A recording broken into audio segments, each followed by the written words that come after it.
Hello friends, welcome back. இன்றைக்கி நம்ம சேனலில் நோம்போட 27வது சஹர் vlog தான் பார்க்க போகிறோம். ஸோ எல்லா முஸ்லீம்ஸுக்குமே வந்து 27வது நோன்பு வந்து ரொம்பவே ஸ்பெஷல். இப்போ வந்து டைம் வந்து 1:26 ஆகுது. எப்போவுமே நாங்கள் வந்து சஹர் சாப்பாடு வந்து 3 o'clock தான் செய்ய ஆரம்பிப்போம். இன்றைக்கி வந்து கொஞ்சம் ஸ்பெஷலாக வந்து மட்டன் கீமா பிரியாணி பண்ணுறதுனால சீக்கிரமே வந்து ப்ரிப்பரேஷன்லாம் பண்ணால் தான் ஏர்லியாகவே வந்து நம்மளால் சஹர் சாப்பாடு செஞ்சு நோன்பு வைக்க முடியும் டைமுக்கு. வீட்டில் அப்பாவும் அண்ணனும் போயிட்டு பள்ளிவாசலை தொழுதுட்டு வந்தாங்க. பள்ளிவாசல்லே வந்து பிரியாணி, அப்புறம் வந்து பிஸ்கெட்டு, ஃப்ரூட்டி, ஜாகரிலாம் கொடுத்துருக்காங்க. ஆனால் வெங்காயம்லாம் உரிச்சிட்ருக்காங்க. ஃபஸ்ட்டே வந்து இஞ்சிலாம் சாப் பண்ணி வச்சுட்டாங்க. அப்படியே 1 by 1 வெங்காயம், தக்காளி, பச்சை மிளகா, இஞ்சி எல்லாத்தையுமே கட் பண்ணி வச்சிடுறாங்க.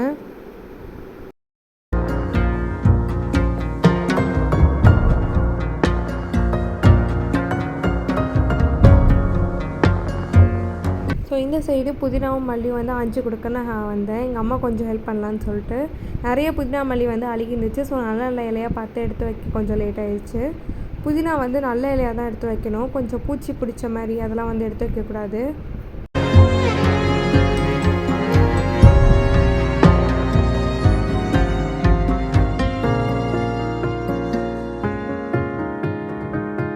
ஸோ எல்லா புதினா மல்லியும் வந்து தனியாக எடுத்து வச்சாச்சு. இங்கே வந்து வெங்காயம், பச்சை மிளகா, லெமன், அப்புறம் வந்து தக்காளி எல்லாத்தையுமே வந்து கட் பண்ணி வச்சாச்சு.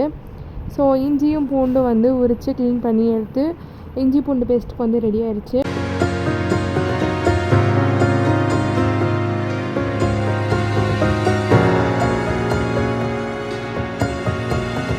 இப்போது இந்த குக்கர் நல்லா ஹீட் ஆனதுக்கப்புறம் 3 tablespoon கீயும் கொஞ்சமாக ஆயிலும் சேர்த்து நல்லா சூடு பண்ணிவிட்டு இதில் வந்து பட்டை, கிராம்பு, ஏலக்காய் சேர்த்துக்கலாம். இப்போது நல்லா சாப் பண்ணி வச்சுருக்க பெரிய வெங்காயத்தையும் சேர்த்து நல்லா வதக்கி விட்டுக்கலாம். நல்லா வந்து வெங்காயத்தோட கலர் மாறுற வரையும் நல்லா வந்து வதக்கி விட்டுக்கணும். அப்போ தான் பிரியாணிக்கு ஒரு நல்ல கலர் கிடைக்கும்.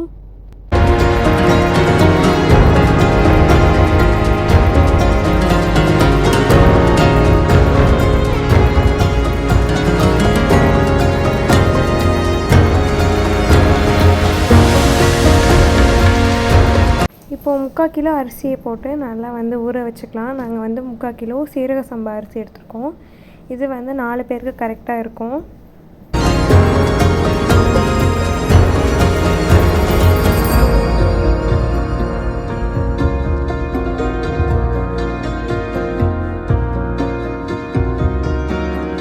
இப்போது 1 டீஸ்பூன் இஞ்சி பூண்டு பேஸ்ட் சேர்த்து நல்லா வதக்கி விட்டுக்கலாம். அது நல்லா வதங்கினதுக்கப்புறம் பச்சை மிளகா ஒரு 4 சேர்த்துக்கோங்க. அப்புறமா 1 டீஸ்பூன் மிளகாய் தூள் சேர்த்துக்கோங்க. பச்சை மிளகாய் வந்து கொஞ்சம் குறைச்சிக்கோங்க. 1-2 குறைச்சிக்கலாம். இப்போ வந்து நறுக்கி வச்ச தக்காளியும் அப்புறம் வந்து க்ளீன் பண்ணி வச்ச புதினா கொத்தமல்லியை வந்து சேர்த்து நல்லா வந்து வதக்கி கொஞ்சமாக வந்து கல் உப்பு சேர்த்துக்கிறோம். நீங்கள் வந்து தூள் உப்பு சேர்த்துக்கலாம். அப்புறமா கெட்டியான தயிர் கொஞ்சம் சேர்த்துக்கோங்க. இது வந்து ஒரு 1/2 கப் இருக்கும். இதெல்லாம் சேர்த்து நல்லா வந்து மிக்ஸ் பண்ணிக்கோங்க எல்லாத்தையும் ஈவனாக.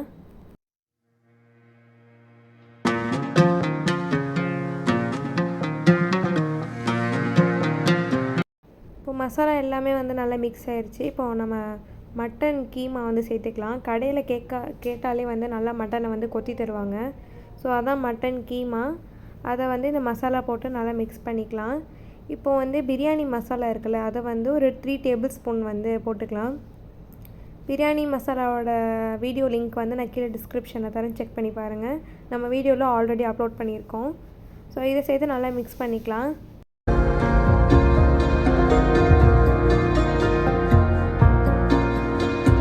இப்போ இந்த மட்டன் கீமாவோட நல்லா மசாலா மிக்ஸ் ஆனதுக்கப்புறமா 1 படி அளவுக்கு தண்ணி ஊற்றி நல்லா மிக்ஸ் பண்ணி விட்டுக்கோங்க.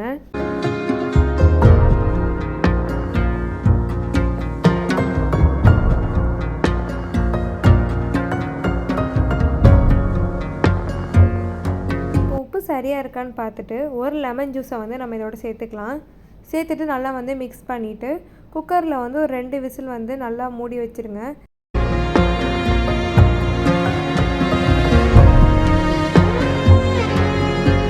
பெரிய வெங்காயத்தை தோல் உரிச்சிட்டு நான் எடுத்துக்கிறேன். ஸோ நான் தான் இன்றைக்கி வந்து தயிர் பச்சடி பண்ணுறேன். நான் எப்போவுமே நான் தான் எங்கள் வீட்டில் தயிர் பச்சடி பண்ணுவேன். நான் வந்து க்யூபாக நறுக்கி தான் பண்ணுவேன். சில பேர் வந்து ஸ்லைசஸாக பண்ணுவாங்க. ஸோ அது மாதிரி பண்ணால் எனக்கு பிடிக்காது. அதனால் வந்து ஒரு 2 பெரிய வெங்காயத்தை தோல் உரிச்சிட்டு நல்லா வந்து ஃபைனாக சாப் பண்ணி எடுத்துப்பேன் நான்.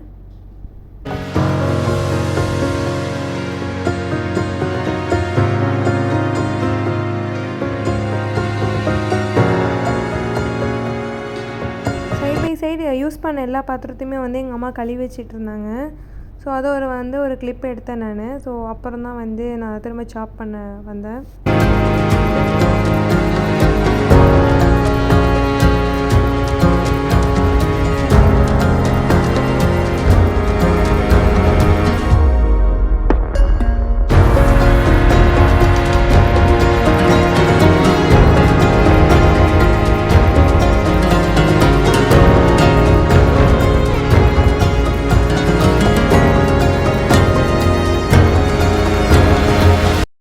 ஸோ தயிர் பச்சடியும் ரெடி ஆயிடுச்சு. இந்த சைடு குக்கரில் வந்து இன்னும் விசில் போகல. நான் லைட்டாக தூக்கி பார்த்தேன், ஆனால் விசில் போகல. ஸோ கொல்லை பக்கெட்டை வந்து திறந்து பார்த்தா செம்ம இருட்டாக இருந்துச்சு.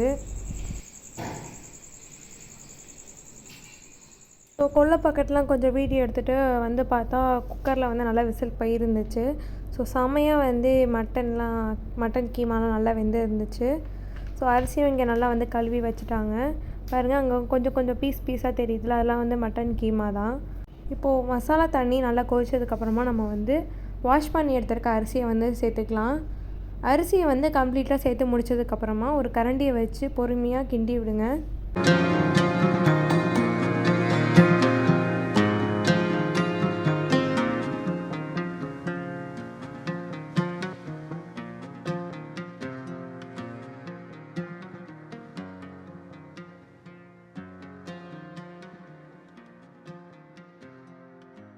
ஸோ குயிக்கான ஒரு தால்ச்சா ரெசிபி தான் இப்போ பார்க்குறோம். ஸோ எங்கள் அப்பாவுக்கு வந்து தால்ச்சா இல்லாமல் பிரியாணி சாப்பிட பிடிக்காது. ஸோ அவங்களுக்கு மட்டும் கொஞ்சமாக தால்ச்சா வைக்கிறோம். ஸோ குக்கரில் வந்து பருப்பு வேகிறதுக்கான தண்ணி, அப்புறமா வெங்காயம், தக்காளி, அப்புறம் பூண்டு நல்லா தட்டி போட்டுக்கோங்க. அப்புறம் ஒரு பட்டை, கிராம்பு, ஏலக்காய் சேர்த்துக்கோங்க. சேர்த்துட்டு குக்கரை மூடி விசில் போட்டுருங்க. இங்கே பிரியாணி வந்து நாங்கள் விசில் போடல, சும்மா தான் மூடி வச்சுருந்தோம். இப்போது பிரியாணி கொதிச்சதுக்கப்புறமா சைட் பை சைட் கிண்டி விடுங்க. அப்போ தான் பிரியாணி அடி பிடிக்காமல் இருக்கும். ஸோ அடியிலேருந்து நல்லா வந்து மிக்ஸ் பண்ணணும் பிரியாணியை. அப்புறமா மூடி வச்சுக்கலாம். ஸோ பிரியாணியை வந்து ஒரு 5 to 10 மினிட்ஸ் வந்து தண்ணியெலாம் போனதுக்கப்புறமா தம் போட்டுடலாம். ஸோ ஹால்லாம் வந்து நாங்கள் ஃபுல்லாக க்ளீன் பண்ணிவிட்டு சஹருக்கு டைனிங் டேபிள்லாம் வந்து ரெடி பண்ணிட்டோம். ஸோ மணி பார்த்துக்கோங்க. இப்போ எங்கள் அம்மா வந்து துணி காய போட போயிருக்காங்க.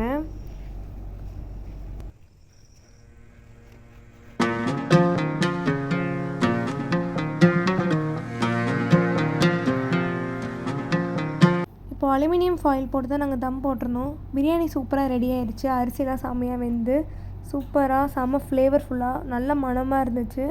இந்த கீமா பிரியாணி நீங்களும் வீட்டில் ட்ரை பண்ணி பாருங்கள்.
சாப்பிட்றதுக்கே மணி கரெக்டாக 4 ஆயிடுச்சு. நாங்கள்லாம் சாப்பிட்டுட்டு அப்புறமா நோன்பு துவா கேட்டுட்டு தொழுதுட்டு போய் தூங்கிட்டோம்.